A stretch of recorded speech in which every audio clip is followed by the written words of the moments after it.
शुभेंदु अधिकारी जी को पश्चिम बंगाल विधानमंडल दल के नेता के रूप में निर्वाचित घोषित करता हूं।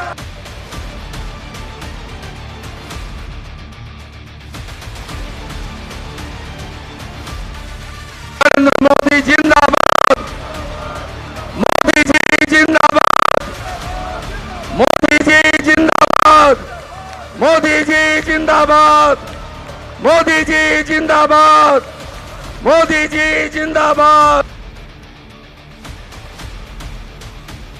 गंगोत्री से गंगा सागर तक हर जगह पर आज भारतीय जनता पार्टी की सरकार बनी है। ये हम सब के लिए बहुत आनंद है।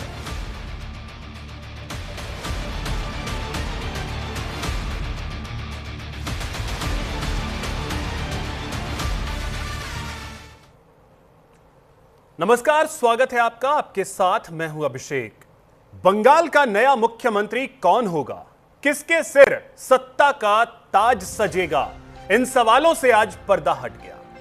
ममता बनर्जी को धूल चटाने वाले बीजेपी के फायर ब्रांड नेता शुभेंदु अधिकारी को बीजेपी विधायक दल का नेता चुन लिया गया।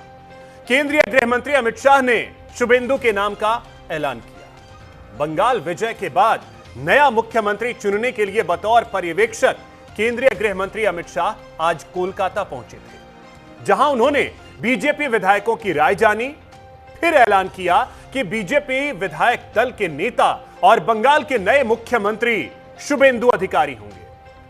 कल यानी 9 मई को सुबह 11 बजे ऐतिहासिक परेड ग्राउंड में मुख्यमंत्री पद की शपथ होगी। 9 मई का दिन बंगाल के लिए बेहद खास है, क्योंकि इस दिन रविंद्रनाथ टैगोर की जयंती मनाई जाती है। इसी शुभ अवसर पर बंगाल की पहली बीजेपी सरकार का शपथ ग्रहण समारोह आयोजित किया जाएगा, जिसमें प्रधानमंत्री मोदी, केंद्रीय गृह मंत्री अमित शाह समेत कई राज्यों के मुख्यमंत्री शामिल होंगे।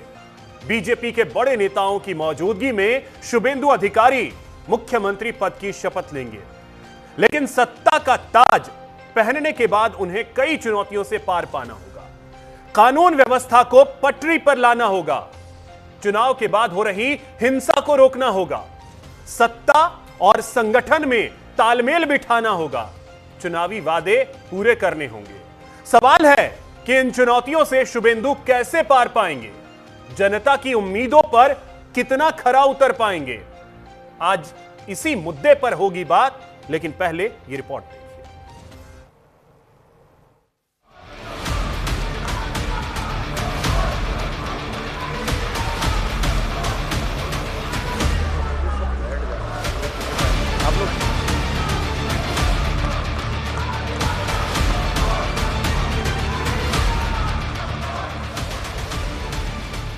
बंगाल फतेह के बाद सूबे का नया सरताज चुनने के लिए अमित शाह कोलकाता पहुंचे। विमान से उतरते ही एयरपोर्ट पर सबसे पहले शुभेंदु अधिकारी की पीठ थपथपाई। संदेश साफ था, बंगाल की सत्ता पर बीजेपी के अधिकारी ही राज करेंगे, शुभेंदु ही सिंहासन पर बैठेंगे। शनिवार को मुख्यमंत्री पद की शपथ लेंगे और बीजेपी विधायक दल की बैठक में इस खबर पर मुहर भी लग गई। केंद्रीय पर्यवेक्षक के रूप में मैं श्री शुभेंदु अधिकारी जी को पश्चिम बंगाल विधानमंडल दल के नेता के रूप में निर्वाचित घोषित करता हूं। बीजेपी विधायक दल की बैठक में तय हो गया कि ममता को लगातार 2 बार हराने वाले, टीएमसी का किला ढहाने वाले, बंगाल में पहली बार भगवा परचम लहराने वाले शुभेंदु अधिकारी ही बंगाल के नए मुख्यमंत्री होंगे। शुभेंदु ममता बनर्जी को हराकर भवानीपुर सीट से चुनाव जीते हैं। लगातार दूसरी बार शुभेंदु ने ममता बनर्जी को हराया है। वो नंदीग्राम से भी विधायक चुने गए हैं। पीएम मोदी और अमित शाह के करीबी हैं। बंगाल में बीजेपी के आक्रामक और लोकप्रिय चेहरा हैं। बंगाल में हिंदुत्व के नए पोस्टर बॉय बनकर उभरे हैं। शुभेंदु अधिकारी बंगाल के सियासी अखाड़े के मंझे हुए खिलाड़ी हैं। सियासत के हर दांव पेंच को समझते हैं, जनता से सीधे जुड़ते हैं, हर चुनौती से निपटने की कला उन्हें आती है। यही वजह है कि बीजेपी आला कमान ने शुभेंदु को सत्ता का अधिकारी बनाया। बहुत खुशी हो रहा है खुशी में एक ही बात करूंगा जे इस बार बंगाल को आज से राम राज मिलेगा, राम राजत्व আমরা যেটা বলি राम राज मिलेगा। शुभेंदु अधिकारी की गिनती बीजेपी के उन नेताओं में होती है जिनकी बदौलत भगवा खेमे को अपनी सत्ता के विस्तार में समय समय पर मदद मिलती है। लेकिन सत्ता का ताज पहनने के बाद शुभेंदु अधिकारी के सामने कई चुनौतियां भी खड़ी होंगी। सबसे बड़ी चुनौती कानून व्यवस्था की है, क्योंकि चुनाव के बाद से बंगाल में हिंसा और हत्याओं का दौर जारी है। हिंसा को रोकने के लिए शुभेंदु को सख्त कदम उठाने होंगे। इसके अलावा उन्हें अल्पसंख्यक समुदाय का भरोसा भी जीतना होगा। सिर्फ इतना ही नहीं, शुभेंदु अधिकारी को प्रशासनिक ढांचे पर पकड़ मजबूत करनी होगी, समय पर चुनावी वादे पूरे करने होंगे। बंगाल में निवेश, रोजगार और उद्योग बढ़ाना किसी चुनौती से कम नहीं है। सत्ता और संगठन में सबको साथ लेकर चलना होगा। हालांकि हर चुनौती से निपटना शुभेंदु बखूबी जानते हैं, और जब सबसे बड़ी जिम्मेदारी मिली है तो शुभेंदु से बंगाल की उम्मीदें भी बढ़ गई हैं। बंगाल का पीस रेस्टोर करना है, बंगाल का गुंडागर्दी जो रास्ता है उसको खत्म करना है, बंगाल का नौजवान को जोश देना है, यही हमारा काम है। बस जिम्मेदारी के लिए तैयार है। Yes yes yes. बंगाल में बीजेपी को बड़ी जीत मिली है। राजनीति में एक नए युग की शुरुआत हुई है। नए मुख्यमंत्री की शपथ की तैयारी भी शुरू हो गई है।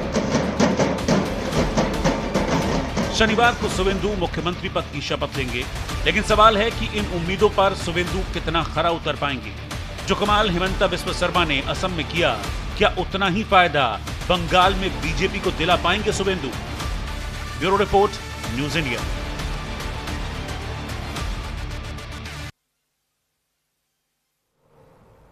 तो बंगाल के नए बॉस शुभेंदु अधिकारी, लेकिन इनके सामने चुनौतियां कई हैं। चर्चा इसी पे करते हैं। हमारे साथ कई खास मेहमान हैं। परिचय करवा दूं, अनंत अमित जी हमारे साथ हैं, प्रवक्ता हैं बीजेपी के। अनंत जी, बहुत स्वागत आपका। हमारे साथ एडवोकेट नफेरुल इस्लाम जी हैं, नेता हैं टीएमसी के। नफेरुल जी, बहुत स्वागत आपका। हमारे साथ हर्ष सिंह दहिया जी हैं, राजनीतिक विश्लेषक हैं। हर्ष जी, बहुत स्वागत आपका न्यूज इंडिया पर। चर्चा की शुरुआत अनंत जी आपसे करना चाहेंगे।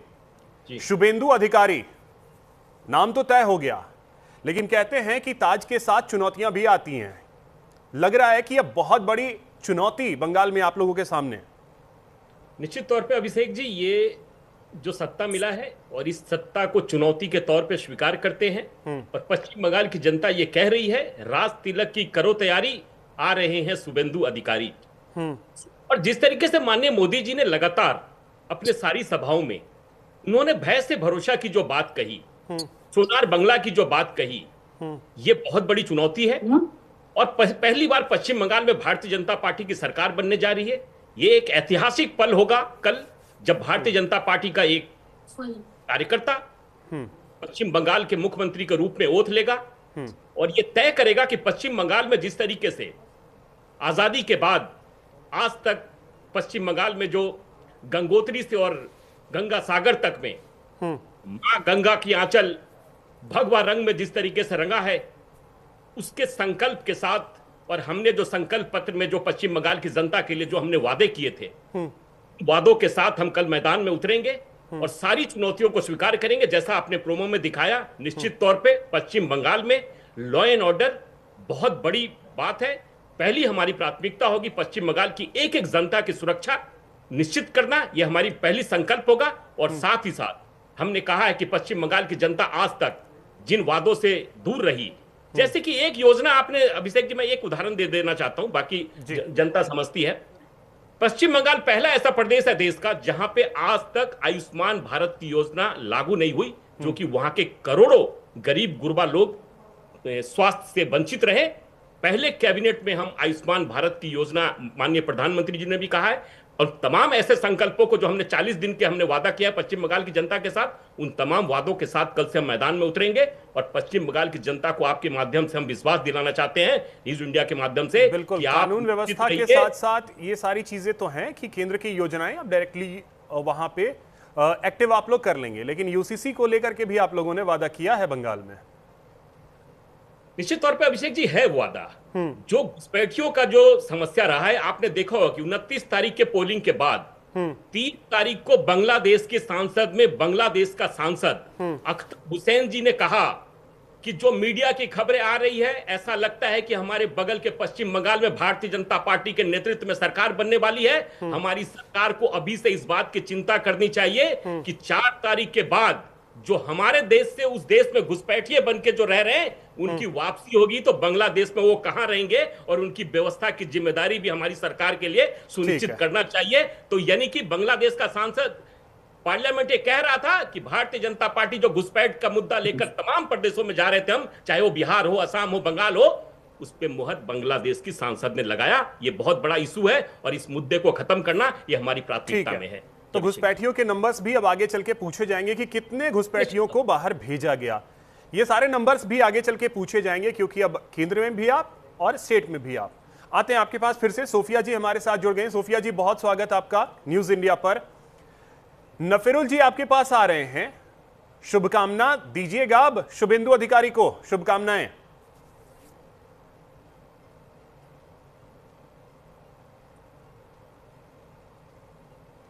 नफिरुल जी, जी बोलिए। जी, बधाई दे रहे हैं आप लोग शुभेंदु अधिकारी को? सबसे पहले तो दिल की गहराई से मैं बधाई दे रहा हूं चुनाव आयोग को, और उसके बाद शुभेंदु अधिकारी जी को, जो कि राज्य के मुख्यमंत्री होने जा रहे, कल शपथ लेनी है उनको।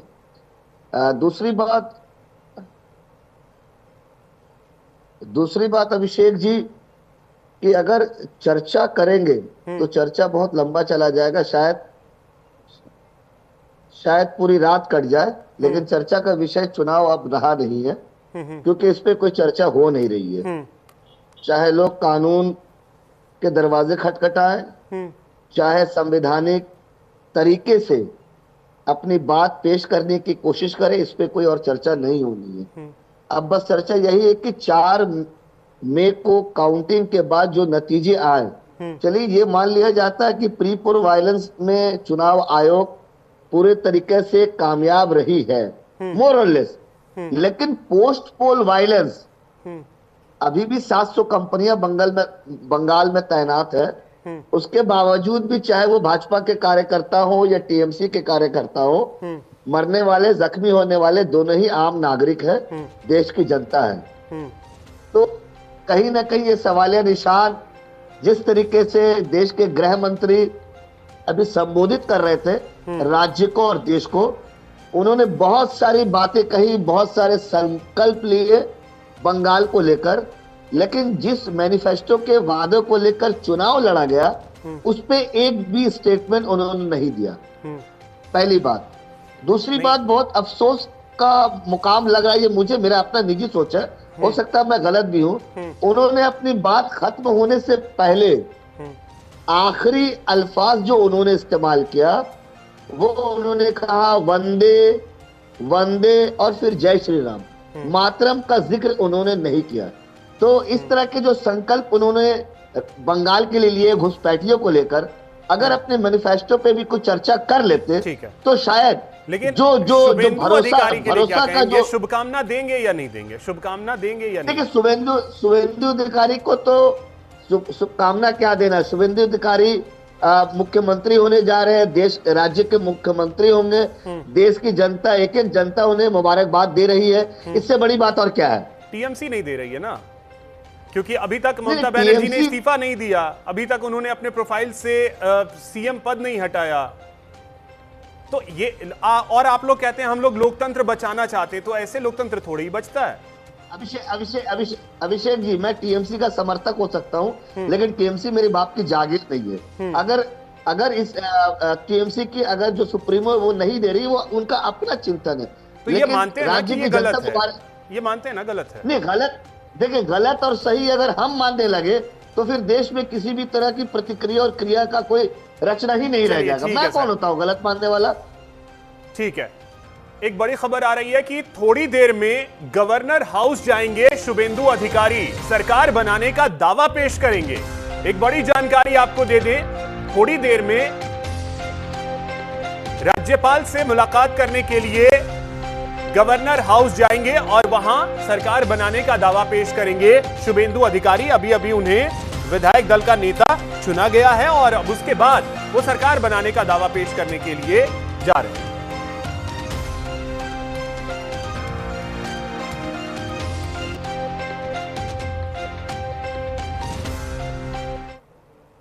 कुछ ही देर में सरकार बनाने का दावा पेश करने के लिए शुभेंदु अधिकारी जाने वाले हैं। हर्ष जी, जानना आपसे ये थोड़ा सा चाहेंगे कि 2020 में शुभेंदु अधिकारी बीजेपी में आते हैं और इन 6 सालों में ही ऐसा क्या होता है कि शुभेंदु अधिकारी बंगाल के पोस्टर बॉय बन जाते हैं बीजेपी के और 6 साल के अंदर ही उन्हें सीएम पद मिल जाता है? कि माना कि अंधेरा घना है लेकिन दीपक जलाना कहां मना है।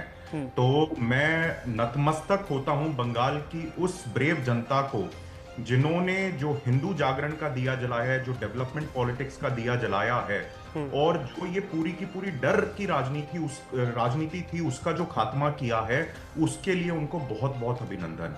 अब ये देखिए, मैं तो ये बड़ा सोच के अचंभित हूं, मेरे को बड़ा ही प्रसन्नता होती है, बड़ा ही ये क्या कहते हैं आश्चर्य होता है कि ये जो देश में एंटी नेशनल ताकतें काम कर रही हैं, इनका क्या होगा। बंगाल में शुभेंदु अधिकारी जी हो गए, असम में बिस्वा जी हो गए, क्या कहते हैं फिर यूपी में योगी जी हो गए और सेंटर में अमित शाह जी और मोदी जी हो गए। अब तो इनके लिए मतलब ये है कि एक एक दिन जीना दुश्वार होने वाला है, बड़ी ही दिक्कत होने वाली है। मेरा दिल इनके लिए बड़ा पसीजता है कि अब ये एंटी नेशनल ताकतें इस देश में किस तरीके से काम कर पाएंगी। बेचारों की रोजी रोटी खत्म हो गई। और दूसरा, मेरे बड़े भाई बैठे हैं नफीरुल इस्लाम जी, शायद आप भूल चुके हो भाई साहब, बट मेरे को याद है इन्हीं के चैनल के पिछले डिबेट में आपने मेरे को प्रॉमिस किया था अगर टीएमसी हार गई तो आप अपना लाइसेंस सरेंडर कर देंगे। तो इंतजार रहेगा, आप प्रैक्टिस कीजिए, बट आपका वादा मैं आपको याद दिलाना चाहता हूं कि आपने वादा किया था। और दूसरी बात, हरदैया जी, मैं अपने वादे पे कायम हूँ। आप जिस दिन मुझे कहिएगा मैं आपके साथ चल के अपना रिजर्वेशन दे दूंगा। चलिए, इतनी ये कुर्बानी देने को मैं तैयार हूँ। बिल्कुल बिल्कुल भाई साहब, यही होता है जो जबान पे टिका रहे। और दूसरी, अभिषेक जी, आपने कहा कि भाई भाजपा में किस तरीके से 6 साल में शुभेंदु अधिकारी जी ने इतना ग्रो किया। देखिए, यही भाजपा की खास बात है। भाजपा किसी परिवार की जागीर नहीं है, भाजपा किसी क्या कहते हैं एक फैमिली की जागीर नहीं है। जिस तरीके से दूसरी पार्टी होगी, टीएमसी में ममता बनर्जी और उनके भतीजे, आप यूपी में देखिए समाजवादी पार्टी में किस तरीके से यादव फैमिली का, आपने हरियाणा में आईएनएलडी और उसके बाद बाकी पार्टीज में देखा किस तरीके से चौटाला का जो वर्चस्व है। फिर बाकी स्टेट्स में भी जो ये परिवारवादी पार्टी होती हैं, इसमें देखिए कि आपकी ग्रोथ लिमिटेड होती है कि आप कितने अच्छे चाटुकार हैं, कितनी अच्छी चाटुकारिता कर सकते हैं एक परिवार की। वहां पे ना तो कोई विचारधारा होती, ना कोई काम का कोई ईमान धर्म होता, तो उस तरीके से वो रहता है। लेकिन बीजेपी में क्या है, अगर आप विचारधारा से जुड़े हुए हैं, आप पार्टी के लिए ग्राउंड पे काम करते हैं, तो एक साधारण व्यक्ति भी टॉप की पोजीशन पे पहुंच सकता है। मोदी जी एक साधारण परिवार से आते हैं, अमित शाह जी एक साधारण परिवार से आते हैं, आदरणीय जो राष्ट्रीय अध्यक्ष हैं नितिन नबीन जी, आपने उनकी कितनी ही फोटोज देखी होंगी कि जो पंक्ति में अंतिम खड़ा कार्यकर्ता जिसे बोलते हैं, उनकी उस तरीके से फोटोज हैं। और आज आप ये देखिए, योगी जी भी जब जीत होती है तो जीत का सेहरा उनके सर पे पहनाते हैं, उनको माला पहनाई जाती है। ये जो इज्जत का कल्चर है, ये जो क्या कहते हैं वर्किंग का कल्चर है, 24/7 नेशनल सर्विस का जो कल्चर है, वो भाजपा में ही है। भाजपा में कोई पार्ट टाइम नेता या पार्ट टाइम क्या कहते हैं नेशनल सर्विस वाले लोग नहीं। ये चीज जो है हर्ष जी, जो विपक्ष ये बार बार कहता है कि चुनाव आयोग, ईवीएम, सीबीआई, ईडी, फिर इसका क्या? तो यानी कि चुनाव में ये चीजें मैटर नहीं करती हैं। बड़ा स्पष्ट सा जवाब है अभिषेक जी। देखिए, हमारा देश कॉन्स्टिट्यूशन पे चलता है और विपक्ष क्या है, कॉन्स्टिट्यूशन की किताब मेरे साइड में ही पढ़ी है, मैं वकील हूं, वो कॉन्स्टिट्यूशन की किताब बार बार दिखाते रहते हैं। लेकिन जब उस कॉन्स्टिट्यूशन से इनको जो हक मिले हुए हैं, अधिकार मिले हुए हैं, उसको उपयोग करने की बारी आती है, तब ये पीछे हट जाते हैं क्योंकि इन्हें पता है उनमें कोई दम नहीं है। अभी भी अगर ये इलेक्शन के जो रिजल्ट आया है, जो मैंडेट आया है, उससे खुश नहीं है, इन्हें लगता है कि कुछ गलत हुआ है, इनके पास 45 डेज हैं, ये हाई कोर्ट को अप्रोच कर सकते हैं, ये इलेक्शन रिट लगा सकते हैं, उसको चैलेंज कर सकते हैं। हर सीट पे ये हो सकता है। 45 डेज है, आप कीजिए। आप जब भी सवाल उठाए, आपके पास ये था अधिकार था, लेकिन आप उस अधिकार का उपयोग नहीं करते क्योंकि ये नैरेटिव बनाया जा रहा है। और जहां तक बात रही, एक आखिरी उससे मैं अपनी बात को खत्म करना चाहूंगा, जहां तक बात रही चुनाव आयोग की, ज्ञानेश कुमार जी पे ये बार बार उंगली उठाते रहते हैं। क्यों? एक बंदा आया जिसने इनके सामने झुकने से मना कर दिया, उसने कहा कि भाई मैं निष्पक्षता से मैं चुनाव करवाऊंगा, क्योंकि इन्हें चाहिए, ये एक टीएन सीशन करके इनके चीफ इलेक्शन कमिश्नर हुए हैं, उनके गुणगान करते रहते हैं कि अरे बड़े अच्छे इलेक्शन कमिश्नर थे। इतने अच्छे इलेक्शन कमिश्नर थे कि अपने टेन्योर के बाद कांग्रेस की टिकट पे वो 1999 में अडवाणी जी के खिलाफ गांधीनगर से इलेक्शन लड़े। फिर एक एमएस गिल आए इनके chief election commissioner. MS Gill इतने निष्पक्ष थे अभिषेक जी, इतने निष्पक्ष, ठीक है, कि गांधी जी उनके सामने शर्मा जाएंगे, क्योंकि उन्होंने क्या किया, उन्होंने राज्यसभा उस चेयर पे जब वो बैठे, उस चेयर पे जब वो बैठे, उस चेयर की गरिमा होती है और उसका हर किसी को सम्मान करना चाहिए। गरिमा उन्होंने कैसे खंडन करी?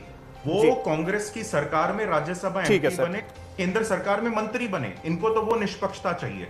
ठीक है सोफिया जी, पश्चिम बंगाल में जीत शायद थोड़ा इजी हम कह सकते हैं, लेकिन आगे बीजेपी के लिए क्या क्या चुनौतियां और खास करके शुभेंदु अधिकारी के सामने क्या चुनौतियां आपको दिख रही हैं? नमस्कार, आदाब आप सभी को। सबसे पहले मैं ममता बनर्जी से शुरुआत करूंगी कि ममता बनर्जी ने 15 साल बहुत ही बखूबी, बहुत ही लड़ाकू तरीके से और एक लड़ाकू नेत्री समर्थन हुआ। बीजेपी में डेमोक्रेसी है।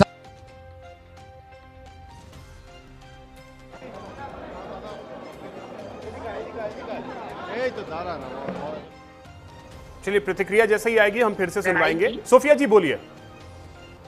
हाँ जी, मैं कह रही हूँ कि सबसे पहले मैं ममता बनर्जी को धन्यवाद देना चाहूंगी कि उन्होंने 15 साल बड़ी लड़ाकू तरीके से, जिस तरीके से उन्होंने पक्ष में रहकर अपनी बातों को रखा। नहीं, मैं मोदी जी को प्रति आभार प्रकट करता हूँ, राष्ट्रीय अध्यक्ष के प्रति आभार प्रकट करता हूँ, अमित शाह जी के प्रति आभार प्रकट करता हूँ, प्रधानमंत्री जी का आशीर्वाद लेते हुए विधायक दल का निर्वाचित हुआ हूँ। सब विधायक का समर्थन हुआ। बीजेपी में डेमोक्रेसी है, सब विधायक लोग ने चुना। संगठन को लेकर, जनता को लेकर जो कमिटमेंट भारतीय जनता पार्टी ने किया है चुनाव के दौरान, वो पूरा करने का काम कर रहा है।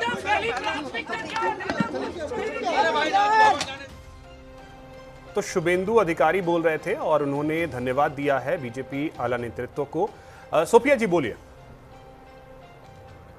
हाँ जी, मैं ये कह रही थी कि सबसे पहले मैं हमारी पूर्व मुख्यमंत्री ममता बनर्जी को बहुत बहुत धन्यवाद देना चाहूंगी कि उन्होंने जिस तरीके से 15 साल पश्चिम बंगाल में एक सशक्त महिला के तौर पर, एक मुख्यमंत्री के तौर पर जो उन्होंने रोल प्ले किया, वो आने वाली सदियों तक मुझे लगता है इतिहास याद रखेगा।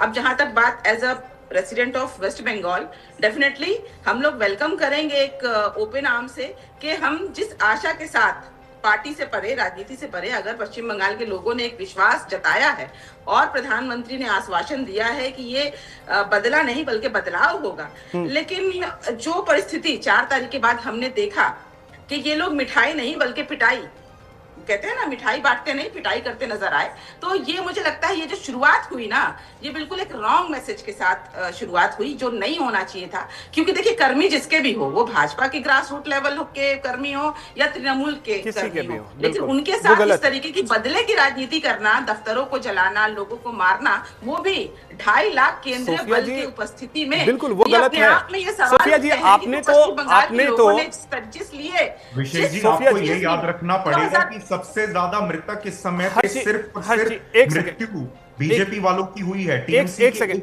मृत्यु किसी की भी हो, चाहे वो बीजेपी के हो या टीएमसी का, मृत्यु किसी की लोकतंत्र में मैटर नहीं करता है। सोफिया जी, एक चीज मैं थोड़ा सा जानना चाहूंगा। दोनों पक्ष की बात कर रही हूं। मृत्यु अगर बीजेपी के लोगों की होती है, सोफिया जी, लेवल के लोगों की, हाँ, किसी की भी मौत, लोकतंत्र में किसी की जान नहीं जानी चाहिए, सिंपल सी बात है, चाहे वो किसी की भी पार्टी का हो, बीजेपी का हो, टीएमसी। सोफिया जी, लेकिन एक चीज पे मैं थोड़ा सा आपकी जिम्मेदारी है कि सोफिया जी थोड़ा सा अगर आप तवज्जो दें उस चीज पे, आपने कहा कि हमारी पूर्व मुख्यमंत्री, अभी तक ममता बनर्जी ने इस्तीफा नहीं दिया है और खुद को अभी तक भी वो चीफ मिनिस्टर ऑफ बंगाल मान रही हैं, तो पूर्व है या नहीं है, ये थोड़ा सा कंफ्यूजिंग है। सुनिए, इस्तीफा क्यों नहीं दिया, वो परिस्थिति अगर आप छेड़ना चाहते हैं, समय अगर है तो मैं बोलूंगी। नहीं, बिल्कुल मैं जवाब चाहूंगा उस पर। नहीं, और डेफिनेटली हमारा जो पक्ष है, जो तृणमूल का जो ये पक्ष है, ये यही है कि ये लोकतांत्रिक तरीके से चुनाव नहीं हुआ है। अभी अगर हम कहेंगे तो आप कहेंगे कि ये जो अब जो तृणमूल है वो ईवीएम, चुनाव आयोग, केंद्रीय बल, इन पर सवाल उठा रहा है। इसीलिए मैंने शुरुआत जो बहुत पॉजिटिविटी के साथ किया कि what is done can not be undone. जो चीज हो चुका है उसके बारे में बात ना करके, मुझे लगता है एक सकारात्मक सोच के साथ पश्चिम बंगाल के लोगों को, जिस मैनिफेस्टो के साथ अभी नफाउल भाई कह रहे थे कि जिस मैनिफेस्टो के साथ, जो वादे के साथ पश्चिम बंगाल में, खासकर अगर हम महिलाओं की बात करें, महिला सुरक्षा को लेकर, महिलाओं को लेकर एक बहुत बड़ा मुद्दा बनाया था, तो मुझे अच्छा लगता है। नहीं तो फिर आप अपने आप को, ममता बनर्जी अपने आप को लोकतंत्र की रक्षक कैसे प्रेजेंट कर सकती हैं? अगर लोकतंत्र की बात है तो आप फिर लड़िए ना मैदान में, 5 साल बाद फिर देखा जाएगा, मैदान में लड़िए। इस्तीफा नहीं देंगे हम। सुनिए, मैदान भी उनका, चुनाव आयोग भी उनका, लोग भी उनके, केंद्रीय बल भी उनका, केंद्रीय मैम तो ये चीजें केरल में क्यों नहीं? मैम ये चीजें केरल में क्यों नहीं? ये चीजें तमिलनाडु में क्यों नहीं? तृणमूल कांग्रेस उसी विचारों के साथ लड़ती रहेगी। चुनाव जीते हारे उससे मतलब नहीं है, विचारों की लड़ाई आगे भी होगी और होती रहेगी। तो वही चीज है। ये जो है फेयर इलेक्शन जो है वो तमिलनाडु में हो गया, फेयर इलेक्शन जो है वो केरल में हो गया, लेकिन बंगाल में फेयर इलेक्शन नहीं हुआ। यह सवाल उठता है। यश भाई आ रहा हूं हमारे साथ, यश जी जुड़ गए हैं, बहुत स्वागत आपका। एक बड़ी खबर आ रही है, पश्चिम बंगाल में शुभेंदु अधिकारी के घर पर जश्न मनाया जा रहा है। पूर्वी मिदनापुर में शुभेंदु समर्थक जश्न मना रहे हैं। शुभेंदु अधिकारी कल मुख्यमंत्री पद की शपथ लेंगे। कोलकाता के परेड ग्राउंड में शुभेंदु अधिकारी कल सुबह 11 बजे पश्चिम बंगाल के मुख्यमंत्री के तौर पर शपथ लेने जा रहे हैं। तो यह बड़ी जानकारी है। जश्न मनाया जा रहा है शुभेंदु अधिकारी के घर पर, यह तस्वीरें हम आपको दिखा रहे हैं। तो बीजेपी में गजब का उत्साह है पश्चिम बंगाल में।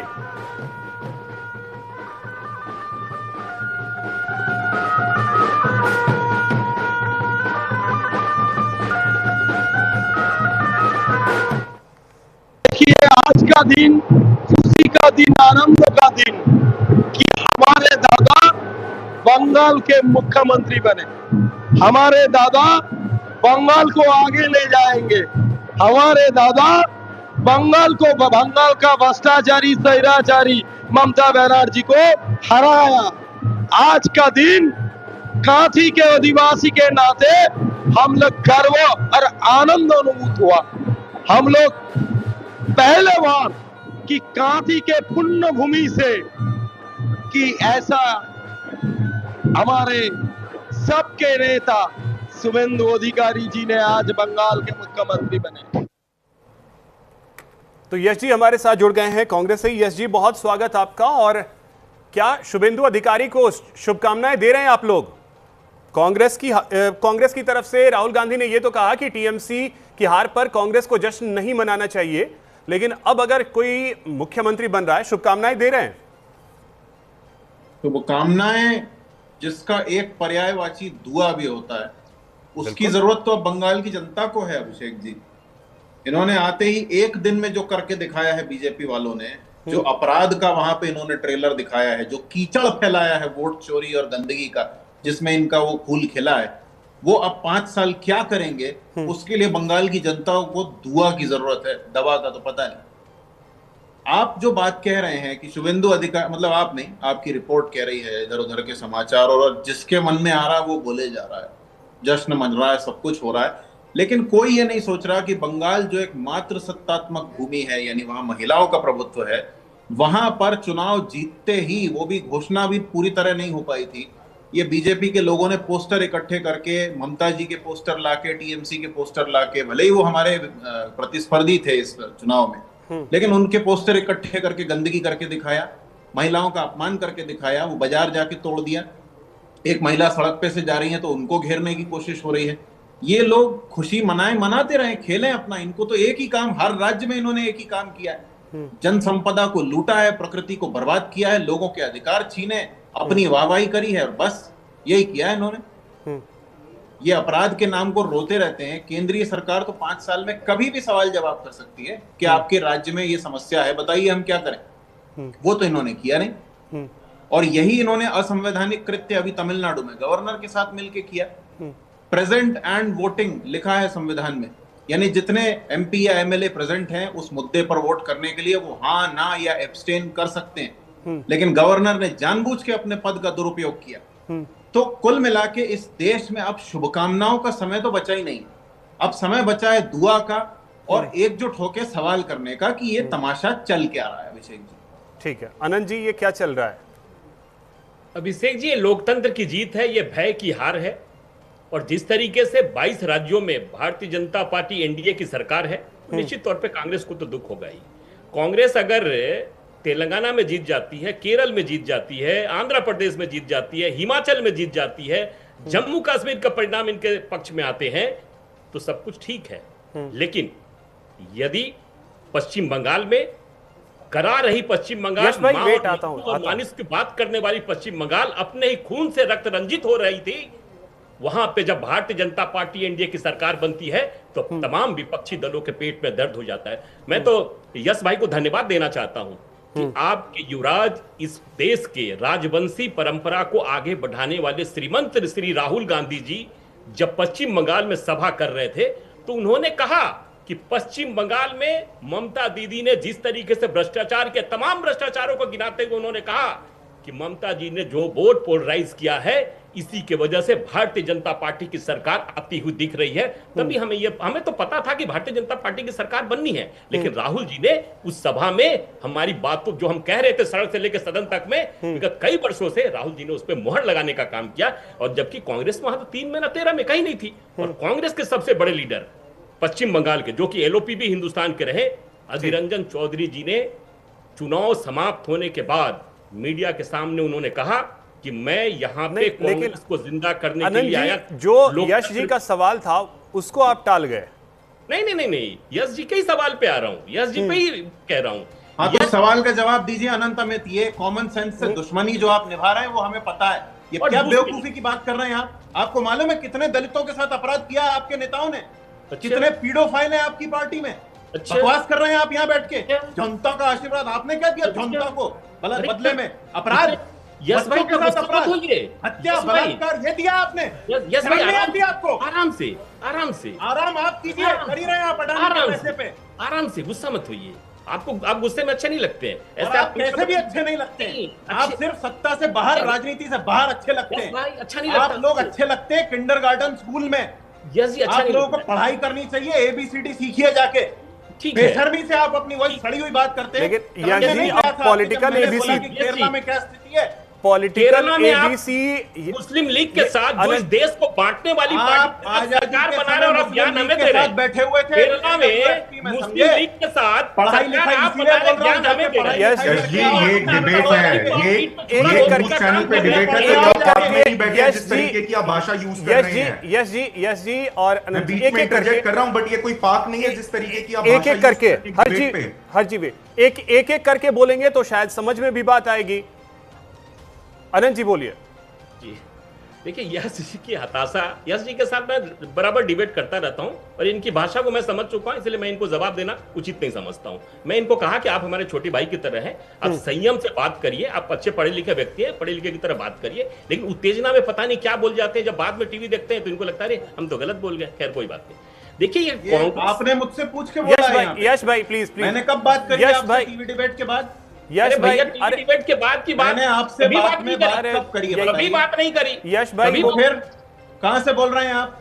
अरे यश जी, थोड़ा सा रिलैक्स होकर के। यश भाई कहां से बोल रहे हैं आप? ये उत्तराखंड का केस है, इसमें भी आपके बीजेपी वाले आप इस तरह का आपके बीजेपी वाले इन्वॉल्व हैं आप। यश जी डिबेट करिए, जो पूछा है उसका जवाब दीजिए अनंत। यश जी आपके बीजेपी के लोग इन्वॉल्व हैं। आप प्रिंसिपल हैं क्या? प्रिंसिपल कौन होता है? यहाँ का प्रिंसिपल होता है। आप मुद्दे पे बात करिए। यश जी, जो मुद्दा है, मुद्दे पे रहते हैं, मुद्दे से भटकेंगे तो फिर दिक्कत होगी। यश जी मुद्दे पे रहे, मुद्दे से भटकेंगे तो फिर सबके लिए परेशानी होती है। ठीक है, तो अभिषेक जी बेसिकली कांग्रेस की हताशा है, जिस तरीके से कांग्रेस लगातार इस देश की सबसे बूढ़ी पार्टी और जिस तरीके से समाप्ति की तरफ है। और कांग्रेस को हमें यह ज्ञान देने की कांग्रेस को जरूरत नहीं है। इस देश की जनता जिस तरीके से हमें आशीर्वाद दे रही है तमाम प्रदेशों में, और केंद्र में हमारी विगत 12 वर्षों से सरकार है, और हम जो जनता के हित में, हम दायित्व के लिए आते हैं, हम सेवा की भावना से आते हैं, हम पद और सत्ता के लिए नहीं आते हैं। और जिस तरीके से पश्चिम बंगाल की जनता ने हमें जो मैंडेट दिया है, पश्चिम बंगाल की जनता को हम विश्वास दिलाना चाहते हैं कि हमने जो संकल्प। ठीक है आनंद जी, ठीक, हर्ष जी कुछ बोलना चाह रहे थे, बोल लीजिए, उसके बाद मैं इस्लाम साहब के पास जाता हूं। हर्ष जी जल्दी से। मैं वही कह रहा था, मैंने कांग्रेस जितनी कंफ्यूज पार्टी आज तक नहीं देखी। आप ग्राउंड पे टीएमसी के खिलाफ लड़ रहे हैं शुरू में, लेकिन आपके जितने भी प्रवक्ता, मैं इतनी सारी डिबेट्स में गया, जितने भी प्रवक्ता अभी तक मैंने टीवी चैनल्स पे देखे, वो जाके क्या है ममता बनर्जी जी का सपोर्ट करने लग जाते थे कि वो बड़ा अच्छा फाइट कर रही हैं बीजेपी के खिलाफ। देखिए फिर आप गठबंधन कर लेते। जो इंडी अलायंस है वो इतना फ्रैक्चर्ड अलायंस है कि नेशनल लेवल पे आप अपने आप को एक अच्छा अलायंस दिखाते हैं कि आप लोग साथ हैं, लेकिन जहां ही स्टेट इलेक्शंस की बात आ जाती है वहां पे ऐसा हो जाता है कि भाई ये लोग अलग अलग लड़ने लग जाते हैं। एक तरफ इनके जो नेता हैं वो कहते हैं कि देखिए टीएमसी ने ये गलत किया, वो गलत किया, टीएमसी की गलत नीतियों की वजह से भाजपा वहां पे आ रही है। और इनके स्पोक्स पर्सन, मैं तो पवन खेड़ा जी और जो हमारी बहन है उनसे ये पूछना चाहूंगा, जो कांग्रेस के मीडिया सेल को वो कर रहे हैं, कि क्या आप अपने स्पोक्स पर्सन से बात नहीं करते क्या? What kind of strategy is this? Why will people vote for you? अगर उन्हें ये लगेगा कि भाई कांग्रेस तो टीएमसी के साथ खड़ी है और आप ग्राउंड पे अलग अलग इलेक्शन लड़ रहे हैं। और दूसरी बात रही जो पोस्ट पोल वायलेंस की, पोस्ट पोल वायलेंस में अभी तक डेथ किसकी हुई है आप पूछिए? बीजेपी के एक वर्कर को मार दिया गया, शुभेंदु अधिकारी जी के पीए को गोली मार दी गई, 3 गोली मारी गई। आप ये देखिए जो 2021 में 50 से ज्यादा जो बीजेपी के कार्यकर्ता हैं उनकी जो लिंचिंग हुई थी, that is still continuing even now. इस तरीके का किस तरीके का हाल है? और बात मैं एक कांग्रेस का एक और जवाब देना चाहूंगा, आपके जो ऑफिसेस बंगाल में बंद थे वो वीडियोस आ रही हैं, बीजेपी के जीतने के बाद वो ऑफिसेस खोले जा रहे हैं जो टीएमसी ने बंद करवा दिए थे। ये आपकी इंटेलेक्चुअल बैंक्रप्सी दिखाता है कि आपको यही नहीं पता कि आपका जो ग्राउंड वर्कर है आप उसी के साथ नहीं खड़े। वो प्रताड़ित था टीएमसी के टाइम पे, वो अपने ऑफिस नहीं खोल पा रहा था। आज वो बीजेपी की सरकार आने के बाद अपने ऑफिस खोल पा रहा है। नफीरुल जी बोलिए, आप टीएमसी का पक्ष ले रहे हैं। ठीक है जी, नफीरुल जी। देखिए सबसे पहली बात, अभिषेक जी यहाँ पर चर्चा मुद्दे से भटक गया। अभी हर्ष जी बता रहे थे कि पोस्ट पोल वायलेंस के बारे में। अब तक पोस्ट पोल वायलेंस में 9 लोगों की मृत्यु हुई है। ये आंकड़े अभी तक सार्वजनिक तौर पे नहीं दिखाया जा रहा है, जिसमें दोनों पक्षों के कार्यकर्ता की मृत्यु हुई है। लेकिन सवाल ये है कि दोनों पक्षों के कार्यकर्ता बाद में है, पहले ये आम नागरिक है।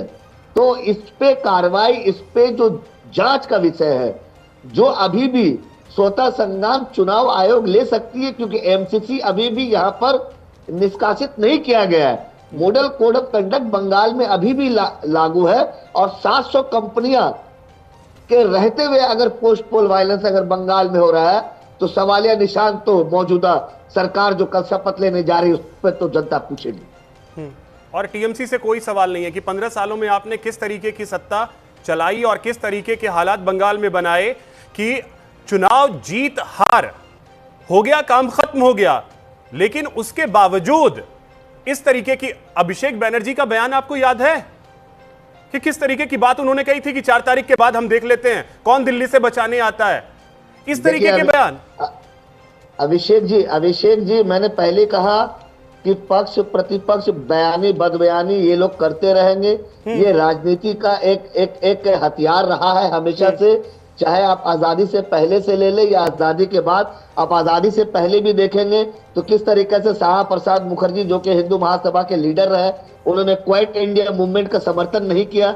और आजादी के बाद जवाहरलाल नेहरू के नाम जितने बार प्रधानमंत्री लिया करते हैं, शायद उतनी बार अगर आम जनता के बारे में वो लिया करते तो ये इतने सवाल मैं एज अ भारतीय नागरिक नहीं करता। मुझे खुशी होती कि प्रधानमंत्री अच्छा संकल्प ले रहे हैं, अच्छा काम कर रहे हैं। ठीक है सोफिया जी, अब देखिए बंगाल ही क्यों, बंगाल में क्यों? क्योंकि आप देखिए किसी भी दूसरे स्टेट में, आप केरल का रिजल्ट आया, पिनरई विजयन बड़े आराम से गए, उन्होंने इस्तीफा दिया और जो जीत करके आई है उसको शुभकामनाएं दे दी। आप तमिलनाडु चले जाइए, बहुत ही आराम से एम स्टालिन गए और उन्होंने जाकर के अपना इस्तीफा दे दिया। जैसे ही हार हुई सामने वाले को बधाई दे दी कि आपको शुभकामनाएं। वो चीजें बंगाल में क्यों नहीं? अभिषेक जी देखिए, अभी यहाँ भाजपा के प्रवक्ता कह रहे थे कि बीजेपी के लोगों को मारा जा रहा है। चलिए हम इनके 2 मिनट के लिए अगर हम मान भी ले रहे हैं, तो अभी एक बात बताइए कि इनके बीजेपी के जितने भी वर्कर्स हैं उनको सुरक्षा देने का काम किसका था? अभी यहाँ पर ये लोग तो यहाँ पर अभी फिर से बीजेपी, टीएमसी, मुस्लिम, हिंदू करना शुरू कर दिए हैं, लेकिन ये किसकी जिम्मेदारी है? अगर पोस्ट पोल वायलेंस पहले हुआ है, अगर हुआ है मान लिया, अभी तो अभी सामने है, लेकिन फिर भी मीडिया इस तरीके से ब्रेकिंग न्यूज करके नहीं दिखा रही है। मीडिया अभी भी सवाल टीएमसी से ही पूछ रही है, टीएमसी को ही घेरे में ले रही है। कब आप लोग जो है सरकार से सवाल पूछना शुरू करेंगे? जब हम सरकार में थे तो भी सवाल आप हमसे पूछते थे, अब हम विपक्ष में है तो भी सवाल आप हमसे पूछ रहे हैं। तो जब तक मीडिया नहीं सत्ताधारियों से सवाल पूछेगी, तब तक ये परिस्थिति मुझे लगता है सिर्फ पश्चिम बंगाल में नहीं बल्कि देश के किसी कोने में नहीं बदलाव होगा, क्योंकि मीडिया को मुझे लगता है इसकी बहुत बड़ी जिम्मेदारी जो है मीडिया की है। सोफिया जी, आपने शायद सुना होगा कि मेरा सवाल अनंत जी से वही था। एक पक्ष की बात नहीं करेगी, एक पक्ष की बात नहीं, एक पक्ष की बात करती रहेगी, तब तक देश में किसी पक्ष की बात ही नहीं है। बात एक आम हिंदुस्तानी की है जिसकी मौत हुई, चाहे वो टीएमसी का कार्यकर्ता है या बीजेपी का कार्यकर्ता है, वो हिंदुस्तानी है और उसकी सुरक्षा की जिम्मेदारी हर किसी की है।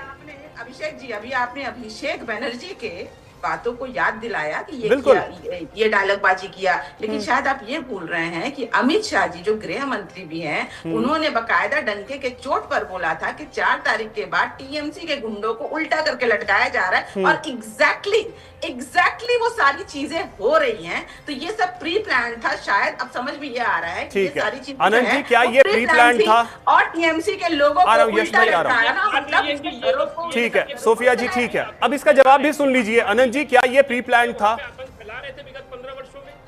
माननीय गृह मंत्री जी ने कहा कि हमने विगत 5 वर्षों में भारतीय जनता पार्टी के कार्यकर्ताओं की हत्या हुई है पश्चिम बंगाल की धरती। सकारात्मक तौर पर सुनिए, अभी शुरुआत है ना, अभी लड़ने के लिए बहुत टाइम है, अभी नई शुरुआत करते हैं, एक सकारात्मक सोच के साथ करते हैं। ठीक है आनंद जी, एक सोफिया जी, देखिए अब देखिए जहाँ था वहीं पर है।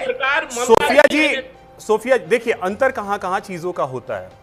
केंद्रीय गृह मंत्री अमित शाह ने क्या कहा था कि जो गुंडे होंगे, जो बदमाश होंगे, मैम सुन लीजिए, अमित शाह ने क्या कहा था कि जो बदमाश होंगे, जो गुंडे होंगे, उनको उल्टा लटकाया जाएगा। अभिषेक बनर्जी ने क्या बोला था कि इस विधानसभा क्षेत्र में इसके नाम आए हैं मेरे पास, देखते हैं दिल्ली से कौन बचाने आएगा। आप अंतर समझिए। तो एक शख्स जो ये कह रहा है कि किसी गुंडे बदमाश को लटकाया जाएगा, अब गुंडे बदमाश के लिए भी अगर दिल में हमदर्दी है तो एक अलग विषय है। हथियार है, डायलॉगबाजी तो हर किसी ने किया, बयानबाजी ठीक है। यश जी बोलना चाह रहे थे, बोलिए यश जी। ठीक है सोफिया जी, वही है, धमकी और चीजों में अंतर होता है, इस चीज को थोड़ा सा समझने की जरूरत है। यश जी, नहीं, जब पोस्ट पोल वायलेंस टीएमसी के वक्त हो रहा था, अकॉर्डिंग टू आप लोग के हिसाब से, जो आप लोग 6 महीने तक दिखा रहे थे, तब तो आप लोग टीएमसी सरकार जब उस वक्त थी तो आप सरकार को घेर रहे थे। अब जो है सत्ते पर वो है, तब तो आप सवाल नहीं पूछ रहे हैं। वर्कर्स को अटैक किया जा रहा है। ठीक है सोफिया, को सबके बीच में बोलना है। बीजेपी वाले क्या कहते हैं, कौन उसको बचाएगा? आपके वर्कर्स को कौन बचाएगा? ठीक है, आपके वर्कर्स, ठीक है सोफिया जी और हर्षी, ठीक है यश जी बोलिए। अभी यश जी का टर्म है, ठीक है। आप मिठाइयाँ बांट रहे हैं, लेकिन आपके वर्कर को कौन सेफ्टी देगा? चलिए आप टीएमसी की बात छोड़ दीजिए, टीएमसी के कार्यकर्ता को छोड़ दीजिए। मैम, जो सीएम बन रहे उन्होंने कहा है, जो सीएम बन रहे हैं, शुभेंदु अधिकारी ने साफ कहा है कि कानूनन हम सबको देख लेंगे। आप लोगों ने सत्ते पर आने के लिए वर्कर की सुरक्षा की जिम्मेदारी कौन लेगा? सोफिया जी, जो सीएम बन रहे हैं उन्होंने साफ कल कह दिया है कि हम कानूनन तरीके से देखेंगे, हर एक को देखेंगे। अभी भी टीएमसी पर ठेका फोड़ रहे हैं ये लोग, अभी भी। यस जी, अब बोलिए। ठीक है सोफिया जी, ओके वेट। जागो, पश्चिम बंगाल के लिए काम करने का समय है, अभी डायलॉगबाजी करने से कुछ नहीं होगा। एक सोफिया खान के कुछ कह देने से, जिन्होंने डायलॉगबाजी करी है, धमकियां दी हैं, तो वो भी जेल में जाएंगे। पश्चिम बंगाल के लोगों की जो आशा है उसकी पूर्ति करनी होगी। ठीक है सोफिया जी, आप लोगों को सत्ते में लाया है। ठीक है Sophia ji, wait ma'am, please yes जी बोलिए। जी, तो देखिए, मैंने इसीलिए कॉमन सेंस से दुश्मनी को मेंशन किया था अभिषेक जी, साधारण सी बात है, चुनाव में आचार संहिता लगते ही पूरी कानून व्यवस्था, प्रशासन और सिक्योरिटी का डिप्लॉयमेंट चुनाव आयोग के अंडर में आ जाता है। उस समय से लेकर के, क्योंकि चुनाव के बाद तक के लिए ये घोषणा हुई थी, चाहे वो अमित शाह करें या ज्ञानेश कुमार करें, ये घोषणा हुई थी कि सिक्योरिटी बाद में भी रहेगी।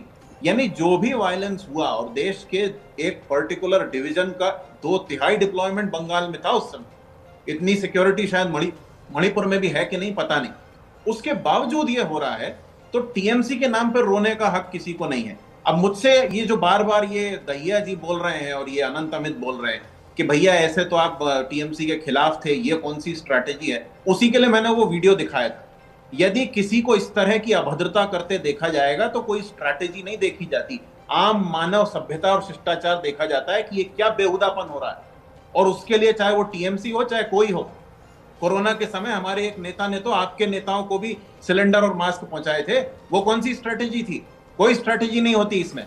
आपको आपके कार्यकर्ताओं से पूछना चाहिए कि मात्र सत्तात्मक राज्य में ये क्या गंदगी हो रही है, ये कौन सा जीत का जश्न है, दिमाग खराब हो गया है, क्या है ये पूछने वाला कोई है ही नहीं। अपने नाम की जय जय करने में लगे हुए, निराशा हताशा निराशा हताशा। अरे निराशा हताशा उससे पूछिए जिसने फैंसी ड्रेस करी, मुंह पे मेकअप किया, सब कुछ किया, नाम बदल दिया बिना किसी से पूछे और 0 सीट आई। और अभी भी तमिलनाडु में आप जीते नहीं है आपके गवर्नर की तमाम प्रयासों के बावजूद। तो हमें मत बताइए 100 सीटों पे चोरी है, उसका प्रमाण हम पहले ही दे चुके हैं। कहीं आप ब्राजीलियन मॉडल की फोटो लगा देते हैं, कहीं कुत्ते बिल्ली का प्रपत्र बना देते हैं और चले आते हैं जनता का आशीर्वाद लेके। और देते क्या हो जनता को बदले में? बड़े आए जनता वाले पीडोफाइल भरे पड़े हैं, गोवा से लेकर कश्मीर तक कहीं भी देख लीजिए आप। उत्तराखंड में इस समय एक 16 साल की बच्ची का केस चल रहा है। मुझे एक चीज, ये चीज समझाइएगा, आपने जो भी कहा कि वोट चोरी हो रही है, ये हो रहा है, वो हो रहा है, जनता आप पे क्यों भरोसा नहीं कर रही है? नहीं कर रही है, ये सच्चाई है। अभिषेक, ये स्पाइरल क्वेश्चन है। नहीं, स्पाइरल क्वेश्चन कैसे सर?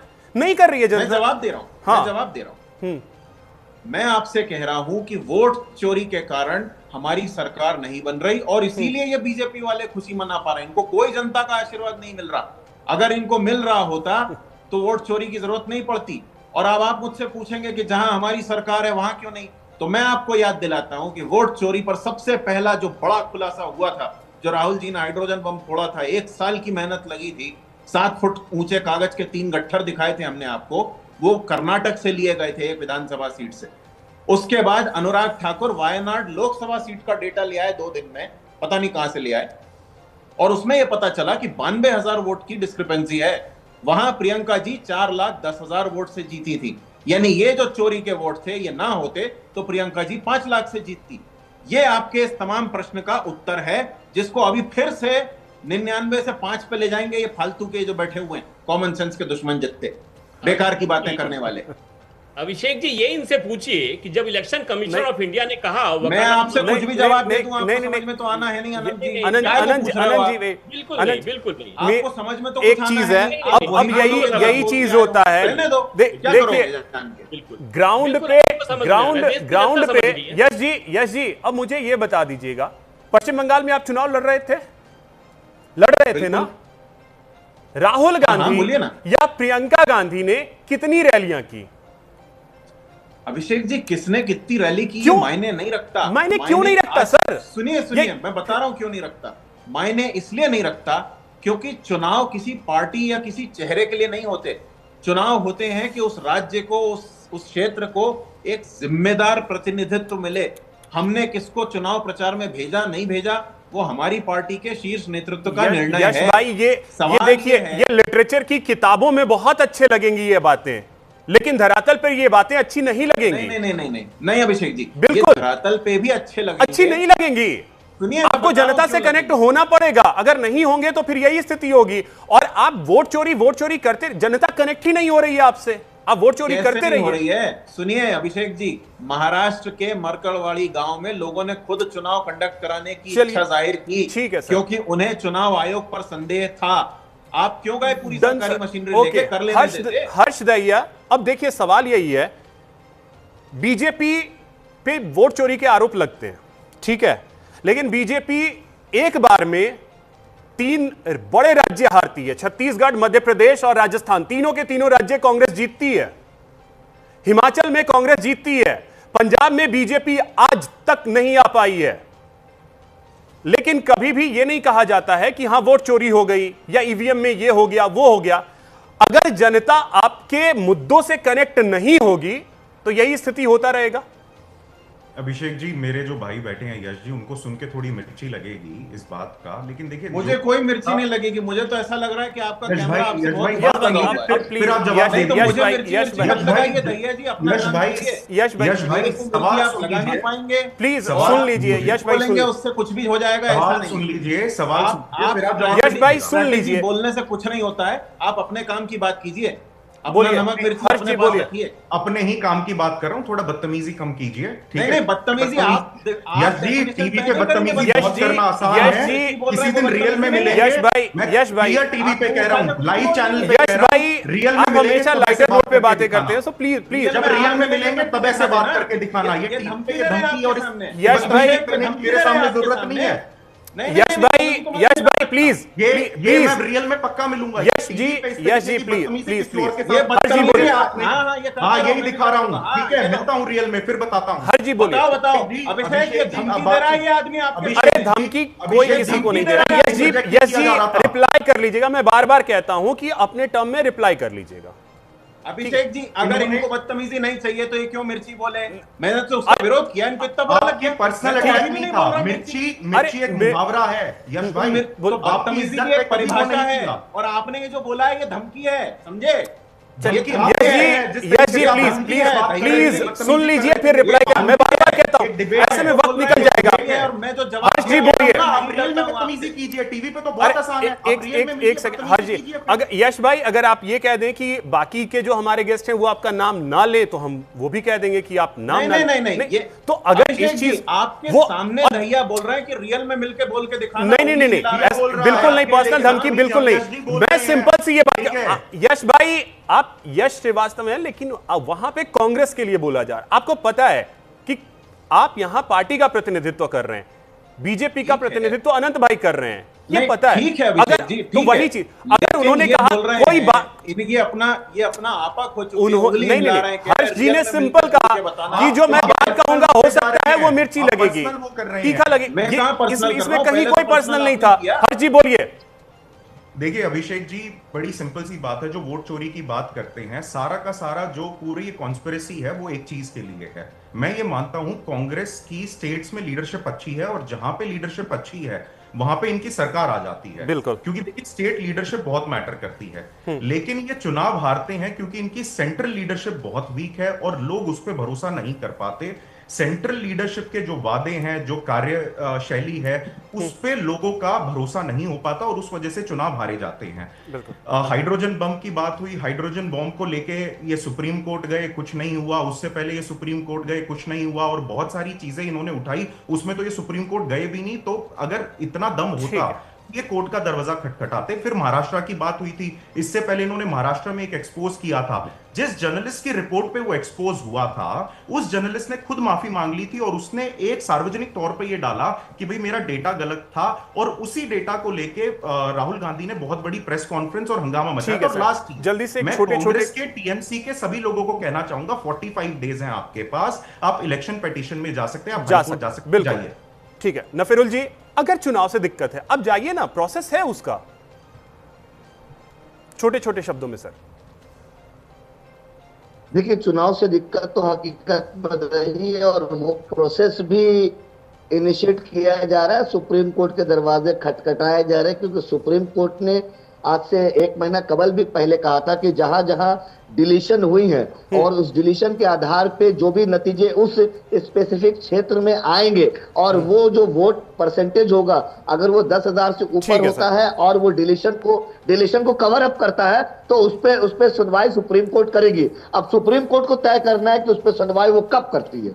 चलिए, वक्त मेरे पास इतना ही है। बहुत शुक्रिया आप सभी का हमारे साथ जुड़ने के लिए और इस चर्चा में शामिल होने के लिए। तो एक बड़ी खबर यह है कि पश्चिम बंगाल में शुभेंदु अधिकारी कल मुख्यमंत्री पद की शपथ लेंगे, कई चुनौतियों के साथ। फिलहाल इतना ही, नमस्कार।